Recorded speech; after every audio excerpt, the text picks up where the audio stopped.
नमस्कार दोस्तों, स्वागत है आपके अपने YouTube चैनल संस्कृत अड्डा पर।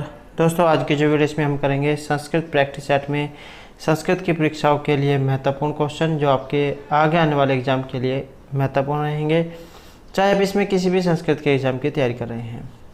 और अगर आपने हमारे इससे पहले वाली वीडियो नहीं देखी है तो इसे आप आई बटन पर क्लिक करके देख सकते हैं, या फिर हमारे चैनल की जो प्ले लिस्ट है वहाँ पर जाकर आप अभी तक की जितनी भी वीडियो हैं आप देख सकते हैं। तो एग्ज़ाम की दृष्टि से यहाँ पर ये सभी क्वेश्चन महत्वपूर्ण हैं, क्योंकि पहले भी जो एग्ज़ामों में ये क्वेश्चन पूछे जा चुके हैं और आगे भी इनके आने की संभावना रहेगी। और वीडियो शुरू करने से पहले अगर आपने अब तक हमारे चैनल को सब्सक्राइब नहीं किया तो सब्सक्राइब कर ले, और साथ में घंटे वाले कोने से दबाकर आप ऑल पे क्लिक जरूर कर लीजिएगा, जिससे आपको हमारे आने वाली वीडियो की नोटिफिकेशन मिलती रहेगी। और दोस्तों, वीडियो को लाइक, कमेंट और शेयर जरूर कीजिएगा। और आप हमारा जो दूसरा चैनल है रीडिंग लवर्स के नाम से, इसे भी सब्सक्राइब कर सकते हैं, क्योंकि जो भी कोई नई वैकेंसी है इससे संबंधित महत्वपूर्ण जो अपडेट जो आती रहती है तो जो हम इस चैनल पर डालते रहते हैं। और इसका जो लिंक है आपको इस वीडियो के डिस्क्रिप्शन में मिल जाएगा, तो वहाँ से आप जो हमारे चैनल पर पहुँच जाओगे, या फिर आप जो रीडिंग लवर्स नाम से सर्च करके भी हमारे चैनल पर पहुँच सकते हैं। महत्वपूर्ण अपडेट के लिए आप इस चैनल को सब्सक्राइब जरूर कर लीजिएगा। तो हमारा जो यहाँ पर पहला जो क्वेश्चन आया है ये अज्ञान से है। अज्ञानस्य समष्टि उपाधि चैतन्यमस्ति। तो यहाँ पर अज्ञान जो है इसके बारे में पूछा गया है,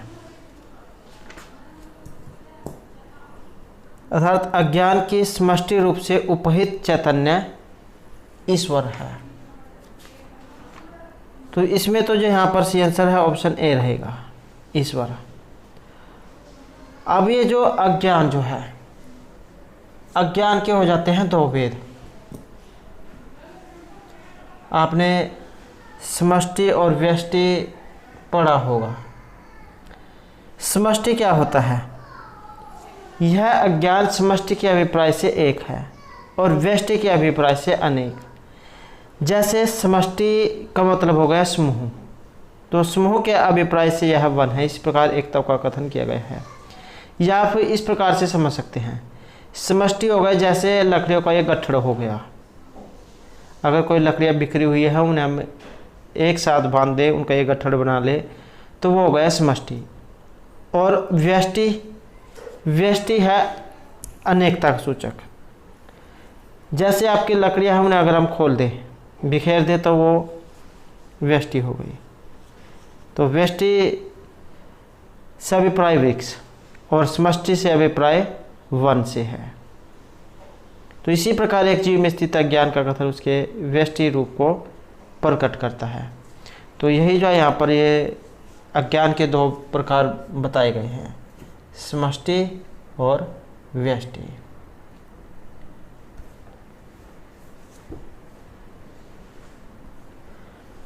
नेक्स्ट है हमारा वेदांत अनुसारेण अध्यारोप किम। ये जो अध्यारोप का क्वेश्चन है वेरी इंपॉर्टेंट है, क्योंकि लगभग जो है प्रत्येक एग्जाम में इसमें से क्वेश्चन पूछा जाता है। तो वेदांत सार के अनुसार अध्यारोप इनमें से क्या है? और इसमें जो यहाँ पर माना गया है, तो यहाँ पर एक ऑप्शन ए है हमारा। वस्तु में अवस्तु का आरोप होना ही क्या होता है? अध्यारोप होता है। असर्वभूतय अमृत, जो सर्प आरोपद वस्तु अवस्तुरोप अध्यारोप है। अर्थात कभी सर्प भाव को न प्राप्त होने वाली रस्सी पर सर्प के आरोप के समान वस्तु पर अवस्तु का आरोप ही अध्यारोप है। भ्रम की अवस्था में एक व्यक्ति को दूसरे पर आरोपित किया जाता है, जिसे आचार्य जयशंकर इन्होंने अध्यास अध्यारोप कहा है। और इनके मत के अनुसार भ्रम में जिस वस्तु का आरोपण होता है उसे स्मृति नहीं कहा जा सकता। इसके अतिरिक्त उसे अन्यथा भी नहीं कहा जा सकता। भ्रम में जो दिखाई पड़ता है उसे न तो सत कहा जा सकता है और न ही असत कहा जा सकता है। या फिर आप इस प्रकार से समझ सकते हैं कि जैसे आप अंधेरे में जा रहे हैं और आप जो है फिर रस्सी को सांप समझ लेते हैं, तो यही है वस्तु में अवस्तु का आरोप होना, अध्यारोप।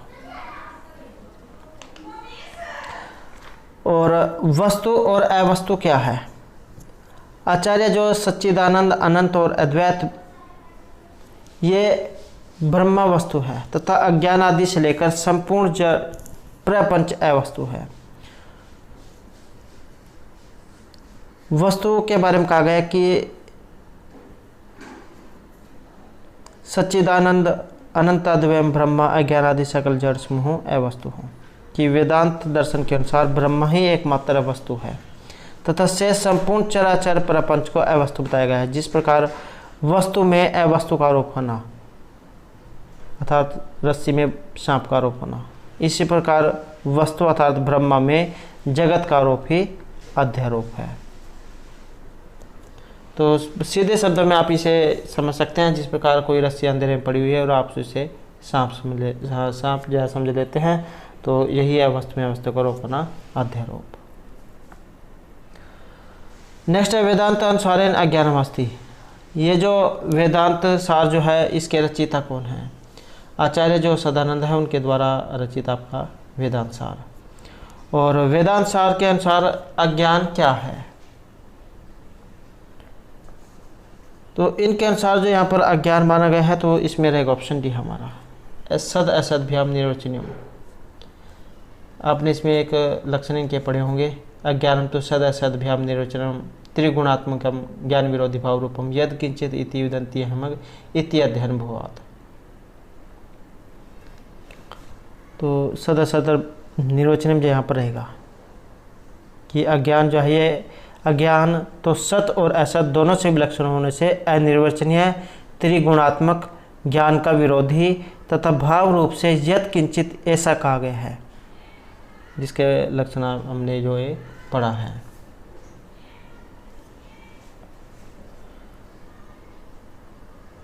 नेक्स्ट है रघुवंश महाकाव्य से।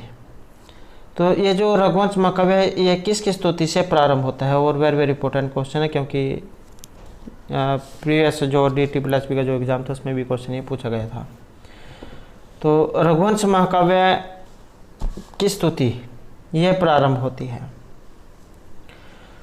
और इसमें जो यहाँ पर रहेगा तो ऑप्शन बी हमारा शिव और पार्वती इनकी स्तुति से ये प्रारंभ होती है। इसमें आपने जो श्लोक जो है पढ़ा होगा, वागर्थी संपृक्त वागर्थ प्रतिपत्ति जगता है पितरो वंदे पार्वती परमेश्वरो,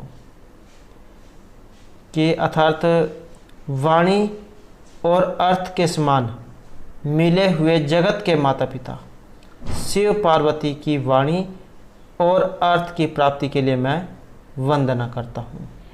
तो शिव और पार्वती जो है उनकी स्तुति यहाँ पर इसमें की गई है। और ये जो रघुवंश महर्षि कालिदास उनके द्वारा ये रचित है। और सर्गों के अगर हम यहाँ पर इसमें बात करें तो 19 इसमें सर्ग हैं, 1569 इसमें श्लोक है, श्रृंगार रस है और उपजीव्य इसका रामायण। नेक्स्ट है हमारा यहाँ पर शस्त्रेण रक्षम यद शक्यम रक्षम न तद्यश है शस्त्रभृताम क्षणोति ये मुक्ति कालिदास से कस्मिन ग्रंथे अस्ति। तो यहाँ पर एक ये उक्ति आई है और इसका संबंध बताना है कि कालिदास के द्वारा रचित ये किस काव्य में से ली गई है। तो इसका जो यहाँ पर संबंध जो है इसमें ये ऑप्शन सी से रहेगा, रघुवंश जो है वहाँ से ये ली गई है।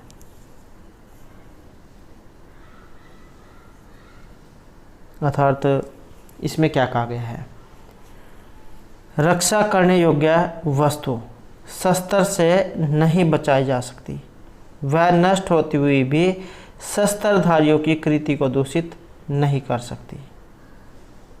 शस्त्र ने रक्षम यद शक्य रक्षम न तद्यश है शस्त्रभृताम क्षोणति ये मुक्ति ही, कि रक्षा करने योग्य वस्तु शस्त्र से नहीं बचाई जा सकती और वह नष्ट होती हुई भी शस्त्रधारियों की कृति को दूषित नहीं कर सकती। तो रघुवंश जो है उसमें से ये ली गई है। इसमें कहीं कहीं पर आपको 29 और कहीं कहीं पर 31 जो राजा हुए हैं उनके बारे में आपको इसमें देखने को मिलेगा।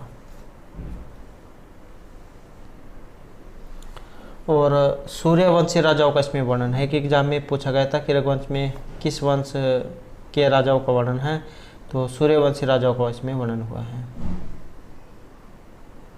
प्रारंभ शुरू के जो यहाँ पर है इसमें राजा दिलीप और लास्ट वाले जो हैं अग्निवान।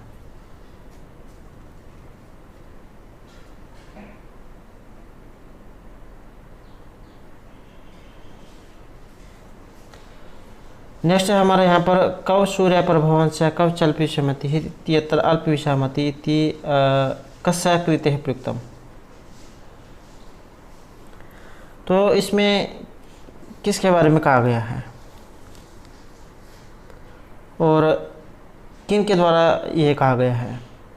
तो इसका जो यहाँ पर संबंध है तो ऑप्शन रहेगा हमारा सी में। महर्षि कालिदास जो उनके द्वारा जो रचित है रघुवंश उसमें से ये ली गई है। तो अलंकार की बात करें तो यहाँ पर इसमें निदर्शना जो है वो अलंकार है। तो निदर्शना इसमें अलंकार है। निर्दर्शना भन वस्तु संबंध उपमा परिकल्प है। तो निर्दर्शना अलंकार है और इसमें क्या कहा गया है रघुवंश जो उसमें से ये लिया गया है कि कब सूर्य प्रभव वंश कब च अल्पिशमति तीसरे दुस्तर महादूरे पेनस्मी सागरम, कि कहाँ सूर्य से उत्पन्न हुआ वंश अर्थात ये रघुकुल और कहाँ थोड़े विषयों का ग्रहण करने वाली मेरी बुद्धि, अतः उसके वर्णन करने से मैं अज्ञान से पंचुया डोंगी के द्वारा दुस्तर सागर पार करने इच्छा करने वाले की भांति हूँ। तो रघुवंश से संबंधित है। नेक्स्ट हमारे यहाँ पर क्वेश्चन है मनोर्थ है इतिहास संधि विच्छेद हस्ती। इसका जो यहाँ पर संधि विच्छेद है इनमें से ये क्या होगा मनोर्थ है। तो इसका संधि विच्छेद जो अगर हम देखें तो ऑप्शन ए रहेगा हमारा मनस प्लस रथ है मनोर्थ है और सजु स्वरु एक सूत्र है। तो ये जो मनस का जो स है मनस का जो स इसके स्थान में रू और उसके बाद हसी चाय सूत्र है वो उस रू को ऊ कर देगा और उसके बाद आध गुणे से गुण मनोर्थ है जो फिर ये रूप बनेगा। नेक्स्ट क्वेश्चन हमारा उत्थानम इति पदस्य संधि विच्छेदा भविष्यति। तो इसका जो यहाँ पर संधि विच्छेद है ये होगा उत्थानम और इसका जो यहाँ पर माना गया है तो ये ऑप्शन रहेगा हमारा बी उद प्लस स्थानम और सूत्र उदय स्था स्तंभ्य पूर्वस्य है। तो ये सूत्र है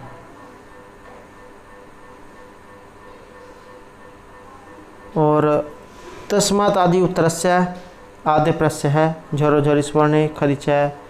तो ये सारे के सारे सूत्र जो है इसमें लगते हैं।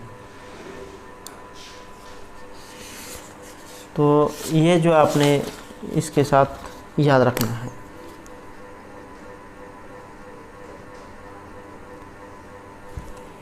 नेक्स्ट जो हमारा यहाँ पर क्वेश्चन है पंचम्य स्तोकादिभ्य इति सूत्र से उदाहरण वर्तते। इसका उदाहरण और इसका जो यहाँ पर उदाहरण है तो ये है ऑप्शन डी में दुरात आगत है। और अगर समास एग्जाम में आ जाए तो पंचमी जो समास है पंचमी तत्पुरुष समास वो यहाँ पर इसमें रहेगा। तो ये हमारा क्वेश्चन है तत्पुरुष है। तत्पुरुष इति सूत्रमस्ति। तत्पुरुष जो है यहाँ पर सूत्र है और ये किस प्रकार का है विधि परिभाषा नियम या फिर अधिकार है। और इसमें जो यहाँ पर हमारा सी आंसर है तो ये रहेगा ऑप्शन डी। तत्पुरुष क्या है ये एक अधिकार सूत्र है। और तत्पुरुष समास क्या होता है तत्पुरुष होता है द्वितीय पद प्रधान समास। इसमें प्रथम पद द्वितीय पद के विशेषण के रूप में प्रयुक्त होता है और दो वेद जो इसके होते हैं समानाधिकरण और व्याधिकरण। समानाधिकरण होता है जिसमें दोनों विभक्तियां समान होती हैं और व्याधिकरण होता है जिसमें दोनों विभक्तियां अलग अलग होती हैं। और जो ये व्याधिकरण जो तत्पुरुष समास है इसके भेदों की अगर हम बात करें तो 6 इसके भेद होते हैं। द्वितीय तत्पुरुष समास तृतीय चतुर्थी पंचमी षष्ठी और सप्तमी तत्पुरुष समास। नेक्स्ट हमारा यहाँ पर पुरुषम शालायाम भव इत्यस्य समस्त पदम विद्यते। तो इसका जो यहाँ पर समस्त पद जो है ये क्या होगा और इसके अगर हम यहाँ पर समस्त पद की बात करें तो इसमें रहेगा ऑप्शन सी हमारा, पौरवशाला है, पौरवश्याम शालायाम भव है।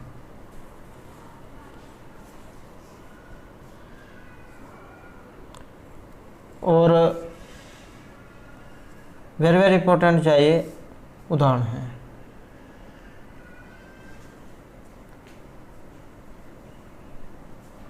नेक्स्ट क्वेश्चन है हमारा, पौर उपधात सूत्रेण प्राप्त हैं शब्दावर्तते। तो ये पौर उपधात सूत्र है, इससे जो यहाँ पर शब्द है ये कौन सा बनेगा, और इससे जो यहाँ पर एक ऑप्शन ए हमारा लभ्यम, लब शब्द है और यत प्रत्यय है, लभ्यम जो ये बनता है, पौरोपधात सूत्र है जिसे बनेगा। नेक्स्ट क्वेश्चन हमारा यहाँ पर नर्तकी। नर्तकी शब्द स्त्री शब्द है वर्तते। तो ये जो नर्तकी जो है इसमें आपने बताना है, और इसमें जो हमारा सी आंसर जो ऑप्शन रहेगा ए, नृत जो है यहाँ पर इसमें धातु है, और प्रत्यय की बात करें तो गीस प्रत्यय हो जाएगा। श्रवण पहले इसमें नृत धातु हो गई, और श्रवण प्रत्यय, श्रवण का वो बनेगा और वो को आँख होगा जीवा नाको सूत्र के द्वारा, और उसके बाद गीस, गीस का रहेगा ई। तो उसके बाद जो है यहाँ पर ये जो रूप है ये सिद्ध होगा नर्तकी।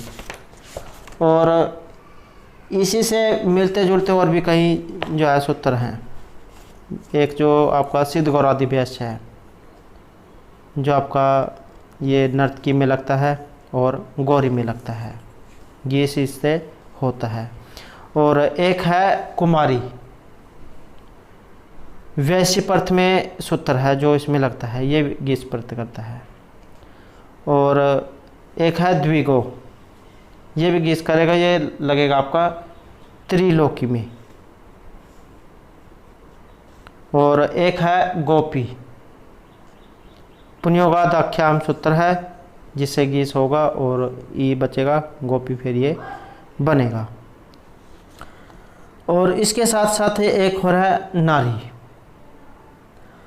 तो नरी नरियो वृद्धिश्च एक सूत्र है जिससे जो है गीन होता है। तो ये वाला गीन जैसे होता है, गीन का भी ई ही शेष बचेगा, दीर्घ ई। और उसके बाद जो है नारी जो है ये रूप बनता है। और एक है युवती, यूनस्ती सूत्र है जिससे ती होता है, ये वाला ती का हर्ष ई ये शेष बचेगा और युवती जो रूप बनेगा, युवन शब्द और ती प्रत्यय युवती, यूनस्ती। तो ये कुछ जो है सूत्र हैं जो ज़्यादातर एग्जाम में देखने को मिले हैं।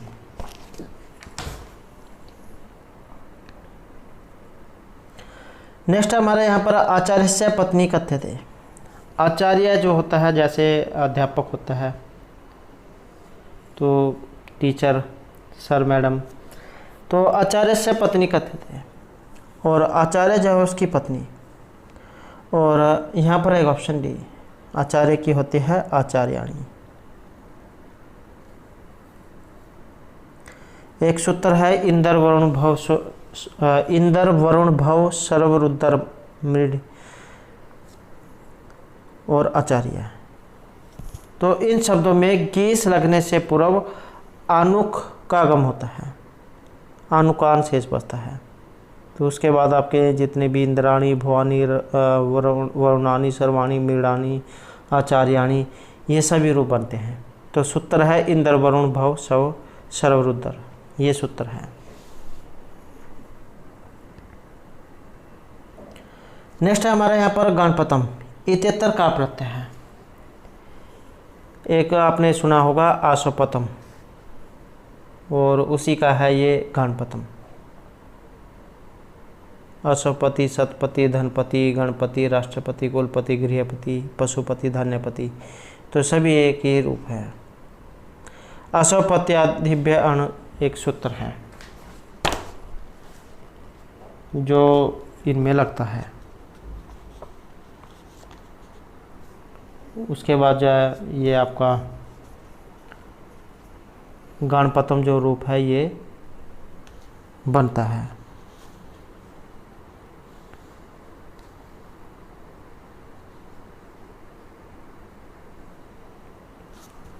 नेक्स्ट क्वेश्चन हमारा यहाँ पर ज्ञानवान इत्यतर प्रकृति प्रत्युस्था है। ये इसलिए आया क्योंकि यहाँ पर ये दो है, प्रकृति और प्रत्यय। और इसमें जो यहाँ पर आएगा ऑप्शन भी हमारा ज्ञान शब्द हो गया और ये आपका कत्वतु प्रत्यय है यहाँ पर। तो उसके बाद जो इसका वान ये बनेगा। कत और कत्वतु जो प्रत्यय होते हैं किसी कार्य की समाप्ति का ज्ञान कराने के लिए अर्थात भूतकाल के अर्थ में कत और कत्वतु प्रत्यय का प्रयोग होता है। कत प्रत्यय का प्रयोग कर्मवाच्य एवं भाववाच्य में किया जाता है, जबकि कत्वतु प्रत्यय का प्रयोग कर्तृवाच्य में किया जाता है। जैसे ज्ञान हो गया यहाँ पर, और ज्ञान का कत्वतु में जो ज्ञानवान जो यहाँ पर रूप जो है ये बनेगा। और इसके जो और भी उदाहरण हैं जो एग्ज़ाम में आ जाते हैं, जैसे आपका भू धातु हो गई और कत्वतु प्रत्यय हो गया, तो इसके रूप बनेंगे भूतवान, भूतवत, भूतवती। स्ना धातु स्नातवान, स्नातवत, स्नातवती। प्रच का बनेगा पृष्ठवान, पृष्ठवत, पृष्ठवती। भेद धातु भिन्नवान, भिन्नवत, भिन्नवती। क्री का बनेगा कृतवान, कृतवत, कृतवती। शक का बनेगा शक्तवान, शक्तवत, शक्तवती। सिच धातु है सिक्तवान, सिक्तवत, सिक्तवती। ऐसे ही मन धातु है मतवान, मतवत, मतवती। पठ का पठितवान, पठितवत, पठितवती। गम का गतवान, गतवत, गतवती।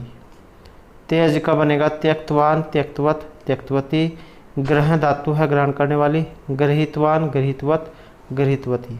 तो इस प्रकार से जो यहाँ पर आपका जो कत्वतु जो है इसमें प्रत्यय ये चलते हैं। कत्वतु निष्ठा आपने सूत्र पढ़ा होगा जो आपकी निष्ठा संज्ञा करता है। नेक्स्ट है हमारा धातु अणुवल त्रिचो इति प्रत्यय कस्मिन् अर्थे प्रयोग होती है।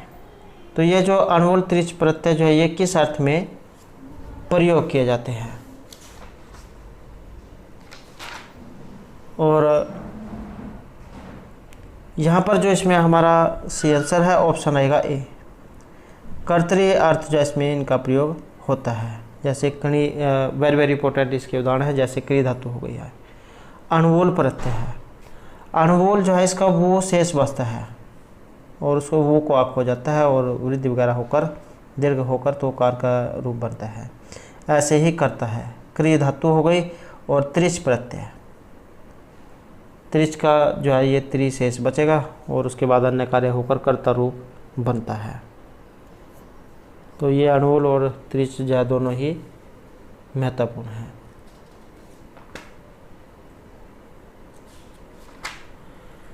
नेक्स्ट हमारा यहाँ पर नंदन है, पदे प्रकृति प्रत्ययस्थ है। और नंदना जो यहाँ पर आया है इसमें एक सूत्र है नंदीग्रही पचादि बेलूनी अन्य है, जो नंदीग्रही पच इनमें लगता है। और लियो इणी और अच प्रत्यय ये करता है। तो इसमें नंदी शब्द हो गया और लियो प्रत्यय, और उसके बाद जो ल्यू को अन और आपका जो ये नंदन है जो यहाँ पर रूप है ये बनेगा। ऐसे ही यहाँ पर जनार्दन है। नेक्स्ट है घ्रंथि में धातु इसमें कौन सी है।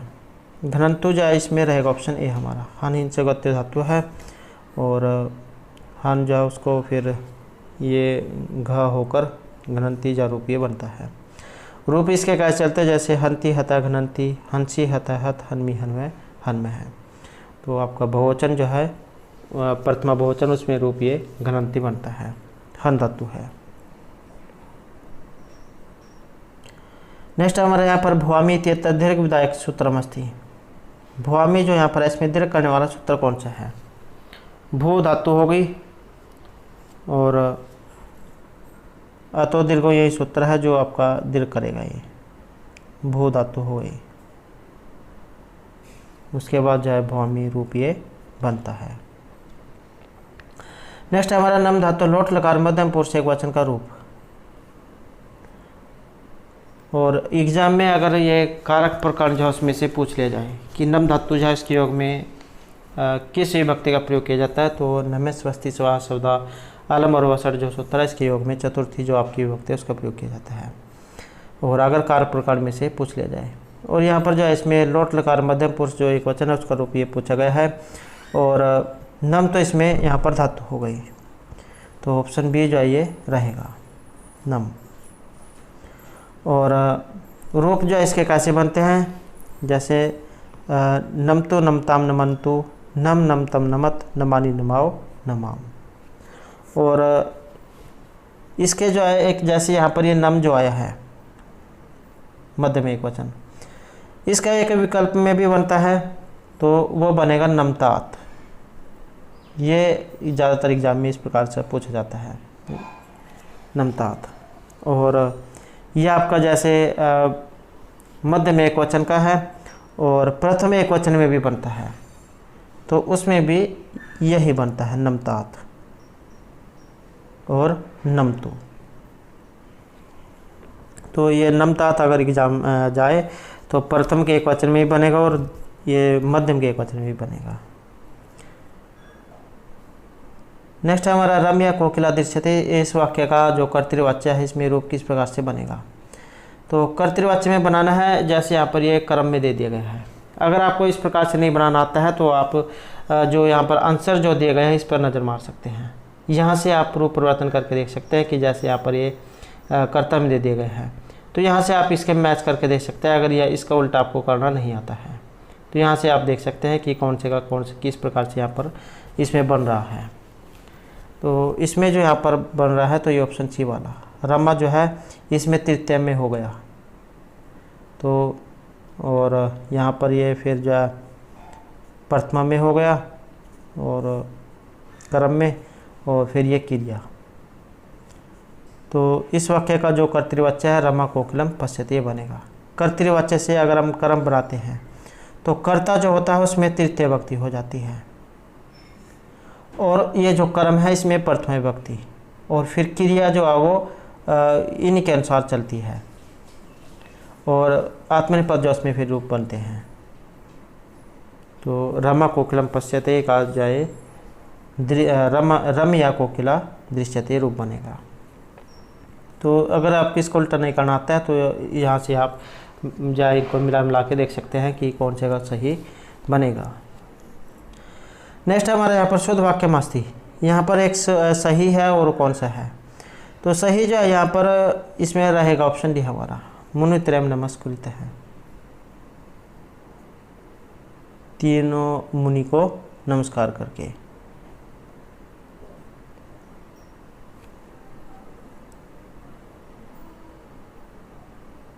वैसे जो आपका नम जो धातु होती है नमस्कार करना, उसमें चतुर्थी जो विभक्ति है उसका प्रयोग किया जाता है।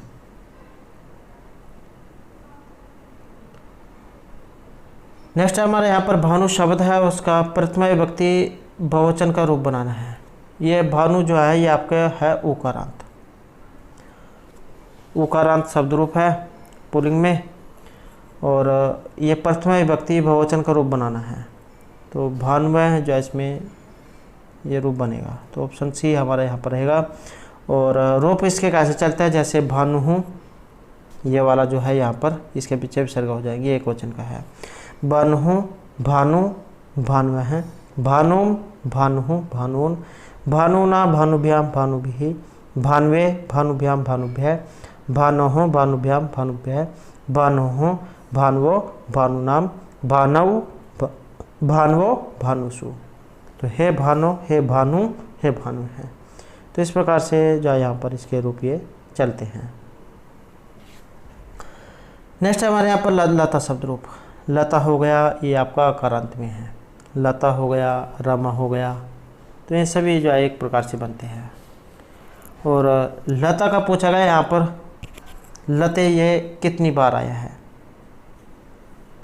तो इसमें तो यहाँ पर एक ऑप्शन बी। तो लते जो है ये 4 बार बताया गया है। अब 4 बार कैसे है? लता, लते, लताहा, लताम, लते, लताहा। एक तो जो आपका ये द्विवचन है, प्रथमा और द्वितीय का जो द्विवचन है, इसमें 2 बार आया है, प्रथमा और द्वितीय में।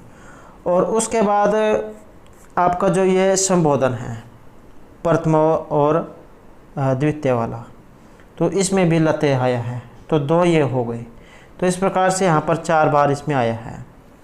और रूप इसके कैसे बनते हैं? जैसे लता लते लताहा, लताम लते लताहा, लतिया लताभ्याम लताभिः, लतायै लताभ्याम लताभ्यः, लतायः लताभ्याम लताभ्यः, लतायः लत्योः लतानाम, लत्याम लत्योः लतासु, हे लते हे लताः। तो इस प्रकार से जो है यहाँ पर 2 प्रथमा के द्विवचन में है और संबोधन में, प्रथमा और द्वितीय में, द्विवचन में। नेक्स्ट क्वेश्चन हमारा एचाम अयम भेदो नास्ति। तो यहाँ पर ये जो एच जो होते हैं इनमें एक नहीं है। एच आपने प्रत्याहार जो पढ़े होंगे, जो अयुण ऋलिक जो 14 जो प्रत्याहार आपके जो 14 जो महेश्वर सूत्र है जिनसे आगे प्रत्याहार बने हैं, तो उनमें जो ये एच जो है उसका आपने बताना है। तो एच के भेद जो है इसमें से एक नहीं है, और ये तो जो है यहाँ पर माना गया है ऑप्शन ए में। तो हर्षो बे जो इसमें नहीं है, और जो ये आए हैं ये इसके अलावा और तीनों हैं। और एच का अगर एग्जाम में सूत्र आ जाए, एच ओ आई वाई अब है, आपने पढ़ा होगा। तो जो एच को आई आओ ये करता है, तो ए ओ आई औ ये आपके प्रत्याहार एच के अंतर्गत आते हैं।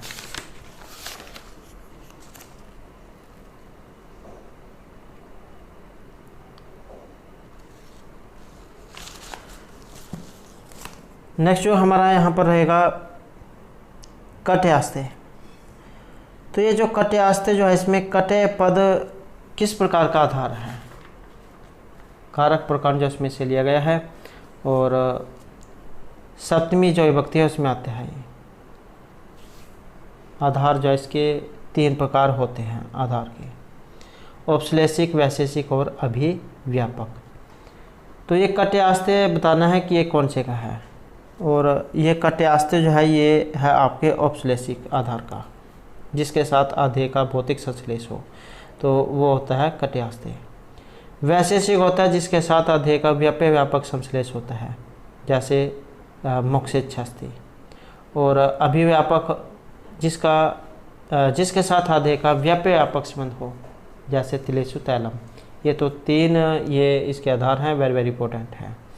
तीनों की तो इन्हों महत्वपूर्ण है। कोई से कभी एग्जाम में उदाहरण जो आ जाता है, जैसे औपश्लेषिक का कटे आस्ते, वैशेषिक का मोक्षेच्छास्ति और अभिव्यापक का तिलेषु तैलम। नेक्स्ट है हमारा गोसु अभिमानेषु कहते हैं वाक्य प्रवृत्ति सूत्रमस्ति।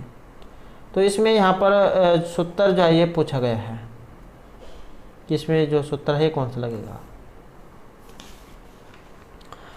और इसमें जो यहाँ पर माना गया है तो ऑप्शन आएगा हमारा डी, जिस सच है भावेन भाव लक्षणम।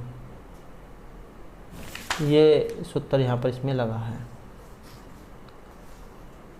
कि जब किसी कार्य के हो जाने पर दूसरे कार्य का होना प्रतीत होता है, तब जो कार्य हो चुका होता है उसमें सप्तमी विभक्ति का प्रयोग किया जाता है। तो सप्तमी विभक्ति यहाँ पर रहेगी। सूत्र है जिससे च भावेन भाव लक्षणम। जैसे सूर्य के निकलने पर कमल या खिलते हैं, सूर्य उदिते कमलम प्रकाशते। ये गांव का दूध धोने के बाद गया।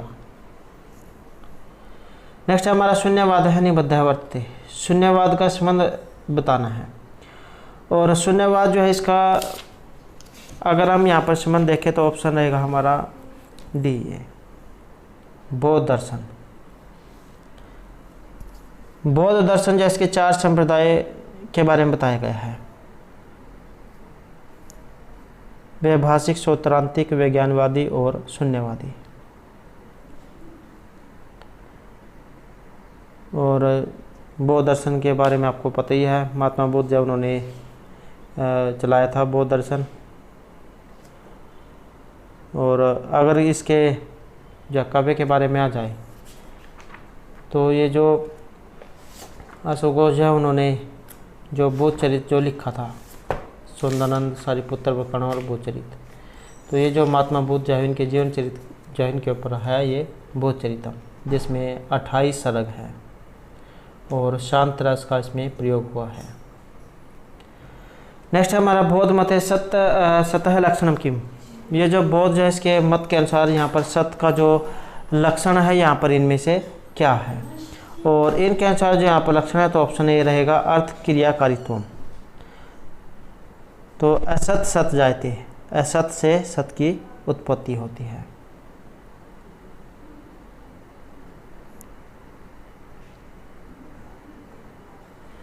नेक्स्ट है हमारा यहाँ पर माध्यमिक मत अन्वयन है बौद्ध कस्य वादस्य पोषक, और इनके अनुसार जो यहाँ पर माने गए हैं तो ये सर्वशून्यवाद के पोषक माने गए हैं।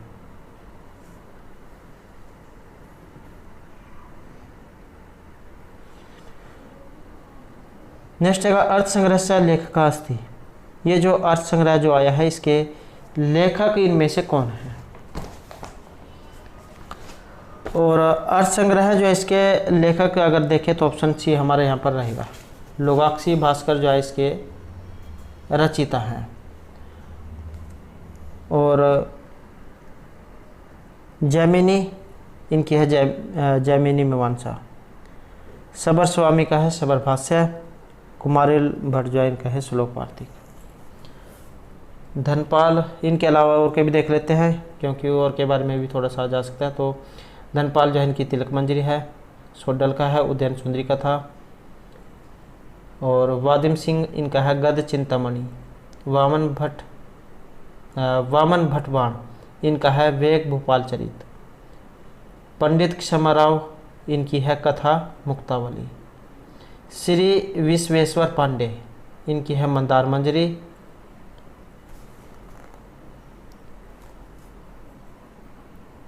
और आर्य सूर इनकी है जातक माला।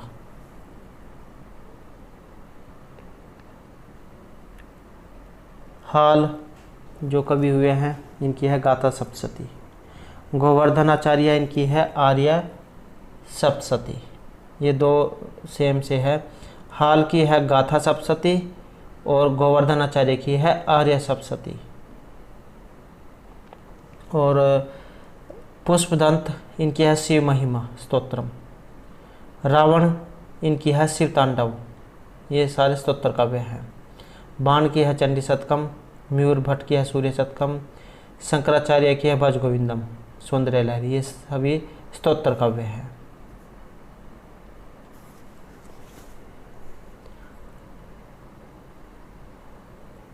नेक्स्ट है हमारा महाभारत गीता वर्तते। महाभारत जो है इसके अंतर्गत गीता ये किस पर्व से है।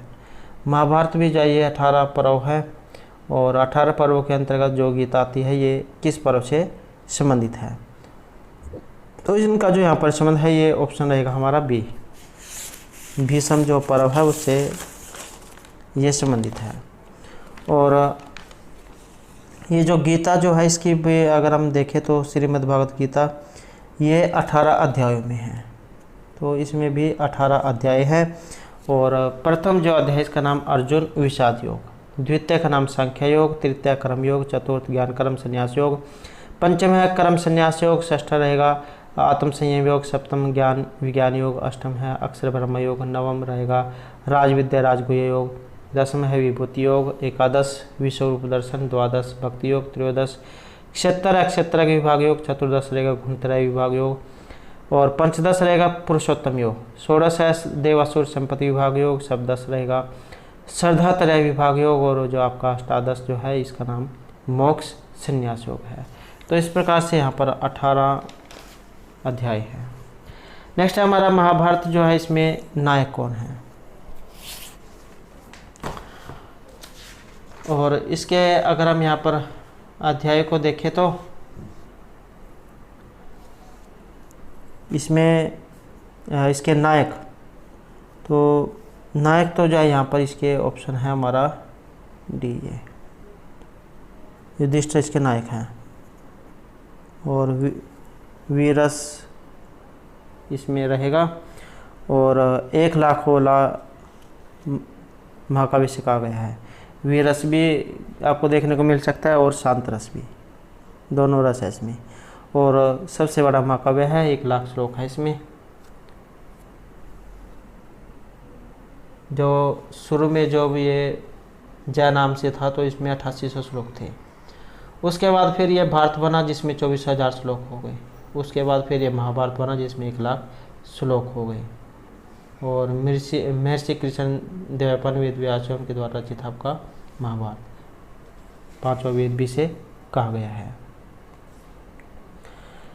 नेक्स्ट हमारा यहाँ पर मुख्य रस है का, यहाँ पर ये जो महाभारत है इसमें मुख्य रस कौन सा माना गया है, और शांत रस जो है यहाँ पर इसमें रहेगा।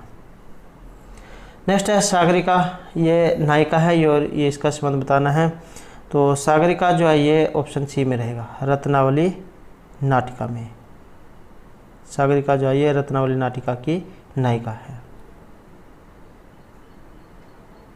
और ये जो हर्षवर्धन जो है उनके द्वारा रचित है प्रियदर्शिका, रत्नावली नाटिका, नागानंद।